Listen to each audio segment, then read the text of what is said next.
Hello, this is Matt on the Moon Lambo channel. And I think it's unfortunate but plain to see that Ripple was always going to be sued by the SEC. And we have the benefit of hindsight, obviously, and we have information that we didn't have half a year ago. But with this information available thanks to hindsight, it's clear that this was always going to happen. And it's increasingly becoming clear that the SEC is not acting in interest of investors. The SEC has bad intentions, selfish intentions. I think that what they're doing has more to do with just a power grab and a money grab than anything else. It doesn't. What does it have to do with protecting investors? I don't think. I mean, look, you could find an XRP holder who believes that the SEC was acting in good faith, but such an individual would be an outlier. Almost 100% of XRP holders do not feel protected by the SEC. They feel like the SEC is a bully, an aggressor that has legal arguments with no basis in reality, frankly. And so I wanted to share with you, there is this article titled "The SEC vs. Ripple: Testing the Limits of a Regulatory Vacuum." And I do want to be clear also at the outset, I don't have a legal or financial background of any kind. I am not offering legal or financial advice, and you should not buy or sell anything because of anything I say or write. I am just an enthusiast who makes YouTube videos as a fun hobby about Ripple and XRP and crypto, and that's all that's going on here. Now, attorney John Deaton, he shared the following. Pro-XRP attorney John Deaton. I'm sure most of you know him at this point, but there's always new people coming on board to the XRP community because let's be real here. Crypto is getting some serious attention these days. But here's what attorney John Deaton had to say. Did you know that I know for a fact that companies in the crypto space actually go to the SEC and ask, can you tell me exactly what I need to do in order to be compliant? The SEC actually refuses the request and says, we can't do that, but here is a risk alert. And so look, that's why I was saying at the outset of this video, with the benefit of hindsight, there was nothing Ripple could have done, you know? And sure, the SEC has to selectively choose who they want to go after and when because they have limited resources. But they did choose Ripple, and it was just an inevitability, especially with how big they were. And now, as far as why they waited so long, we're not privy to that information. Why Ripple was allowed to operate for 8 years, maybe part of it was because the SEC just in general, it didn't have anything necessarily to do with Ripple. They turned a blind eye, effectively. That's kind of what it looks like to me. Because I don't have any information on that. But what the hell else? They weren't taking action for, the better part of a decade, almost no action at all, and then suddenly they were. And so there is no world, given that there isn't sufficient regulatory clarity even today, there is no world in which Ripple wasn't going to get sued at some point. We just didn't know it. We thought that the fact that the SEC hadn't taken action yet, that was tacit approval, effectively, that the SEC was all hunky-dory with what the hell Ripple was doing. And obviously we know, with the benefit of hindsight, that was not the case. So this was always going to happen. There's no way Ripple could have been compliant because, mind you, for those of you not in the know, Ripple was meeting with the SEC at some point in time on a weekly basis. And it was has always been transparent about what they're doing. The SEC knew all of this. And it doesn't matter that they were transparent and that they just want to do everything on the up and up. They still got screwed. And so to me, it's disgusting. And then you have something like this. And so there's this Wall Street Journal article, which was highlighted by John Deaton's new entity, Crypto Law. Their website is crypto-law.us. It's a database with all sorts of crypto-related legal documents, this and that, and information, stories, blogs. You should check it out. And so Crypto Law shared the following. It was a link to the Wall Street Journal piece, which I'm not running through in this video, but they wrote the following. Wall Street Journal editorial board slams Ripple case, tells SEC to, quote, recognize the harm of its current ad hoc approach. Investors and developers deserve to know whether their actions in the market are legal before they read the news of the latest SEC lawsuit. Yeah, no kidding right there. And John Deaton, on that topic, he wrote, at least mainstream media is starting to pay attention. Now, how about an investigative journalist do a deep dive into why at the SEC? Of course, a shallow dive is all it will take. Yeah, indeed, there's been so many ties which I've been highlighting on this channel, which result in the optics of what's going on at the SEC not looking good. And so there's not enough evidence that I'm aware of anyway to indicate that there's something illegal that has taken place with people at the SEC, and so I've never made that claim. But at a bare minimum, the optics look bad. With the likes of former SEC Director William Hinman, he was working at a law firm. He moved to the SEC, continued to get paid by his law firm, which had an interest in Ethereum. And then he verbally provided clarity surrounding SEC during his time as a director. I'm sorry, I think I said that wrong. William Hinman provided verbal clarity surrounding Ethereum while he was SEC director. And so that's good for his law firm, which he was no longer at. Then he ended up leaving the SEC and went back to his law firm. And the whole time this was happening, his law firm was paying him while he was at the SEC.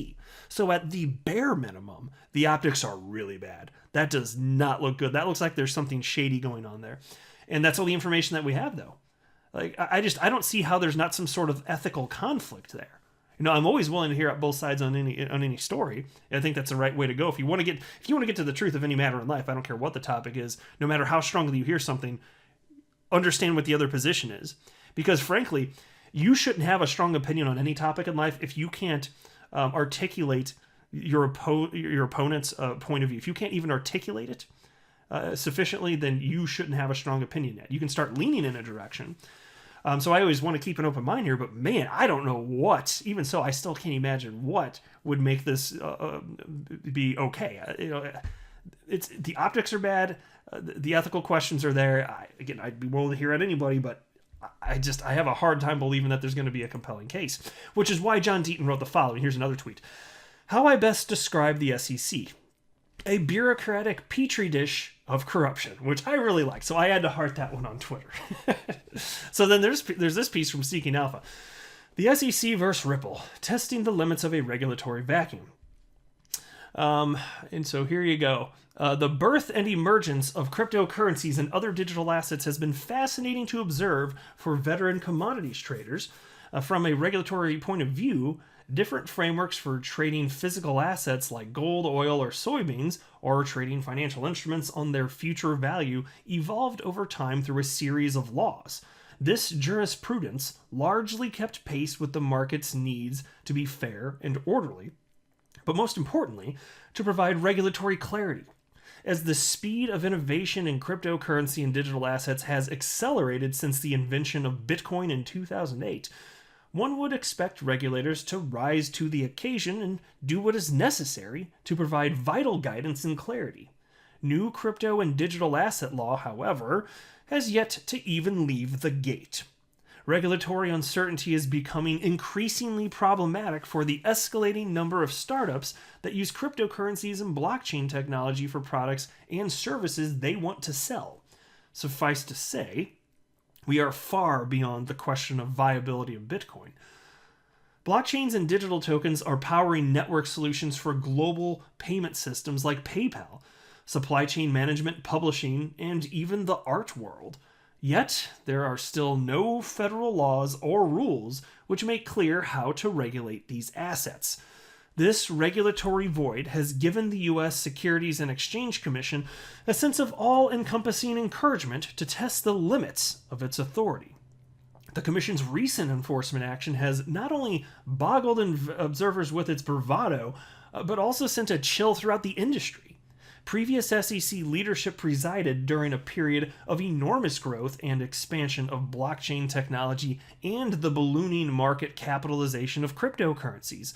Nevertheless, the agency steadfastly refused to propose any new rules to give clear guidance on how it should be treated and took increasingly hostile actions against developers.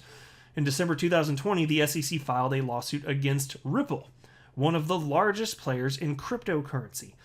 The suit alleged that 7 years' worth of sales of the XRP token that Ripple currently holds in escrow were one continuous, unregistered securities offering. This hit the cryptocurrency and digital assets industry like a bomb, citing billion-dollar fines sought and head-spinning details contained in the complaint. Ripple is a company that sells software solutions for banks and payment companies so that customers can make cross-border money transfers between different currencies using the XRP ledger as the go-between. In essence, it makes the peer-to-peer feature of blockchain available to traditional banking. These transfers are faster, cheaper, and safer compared to slow and expensive bank wires that have diminishing value for today's consumers. The service has a robust customer base in Asia, where many different currencies exist in an increasingly integrated retail and consumer regional market. But the XRP ledger is not owned or controlled by Ripple, and billions of XRP tokens have been sold and distributed widely by users and holders who have never even heard of Ripple or its products. And so right there, you can think about how the SEC is claiming, even today, think about this, they're claiming even today that XRP has essentially close to zero utility. And here's the reason. They want that to be true because if it's not true, it weakens their case. So it's not about reality. It's not about what you do. If you're a person that wants to act in an ethical manner, that's not the SEC's position.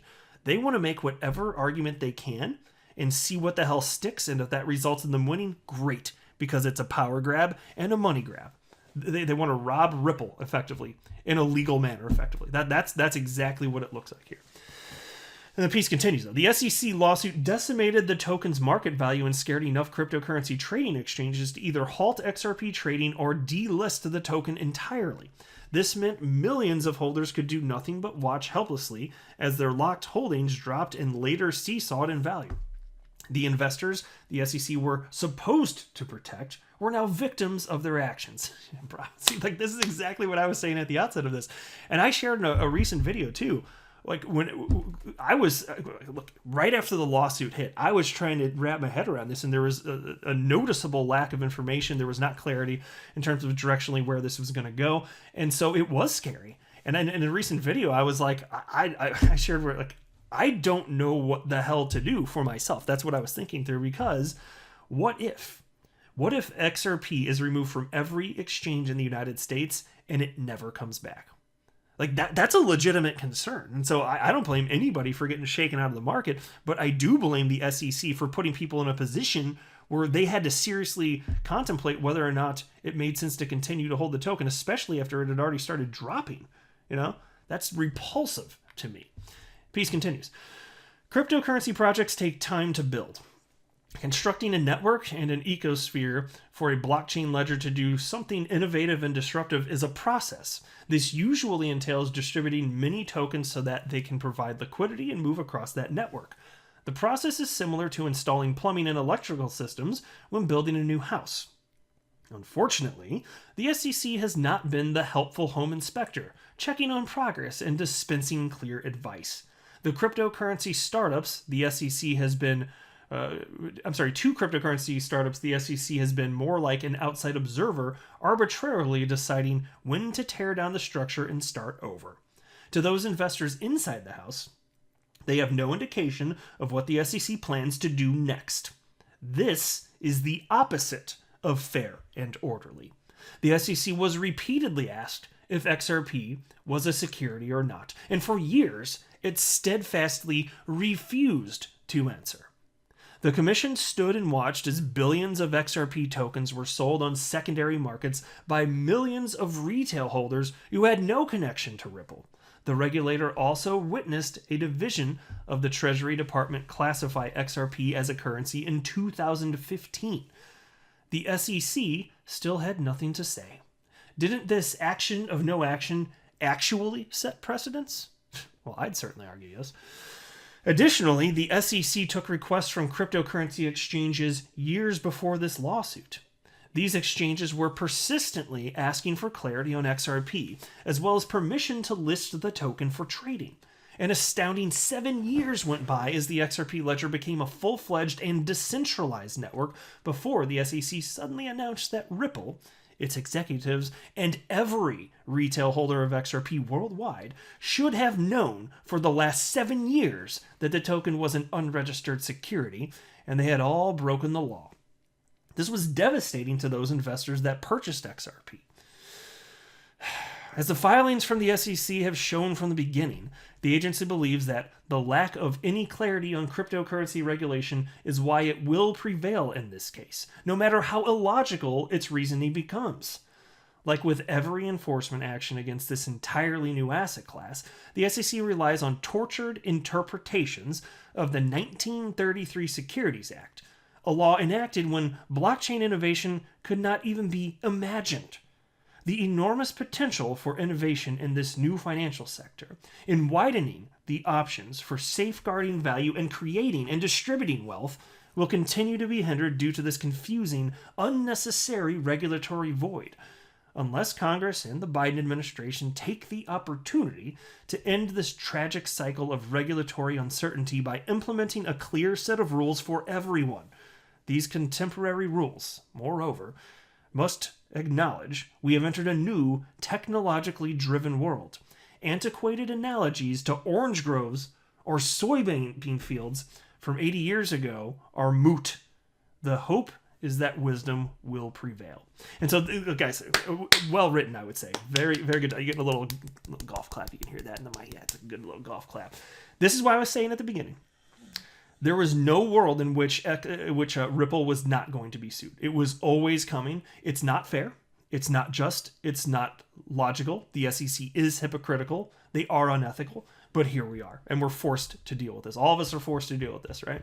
If we're even just as XRP holders, we have to actually think through this. Think about this. There are people holding XRP that literally, for days on end, if not weeks or longer, were losing sleep because they had to worry about an SEC lawsuit, and it wasn't against them. But they still, think about it. Isn't that absurd? Just an average person losing sleep over an SEC lawsuit? That is not justice. This is not right. This should not be happening. These are not good people, guys. They have bad intentions. I think that's clear to see right now. So let me know what you think below, but I'll wrap up there. I am not a financial advisor. Do not buy or sell anything because of anything that I say or write. That would be a very, very, very bad idea. Until next time, to the moon, Lambo.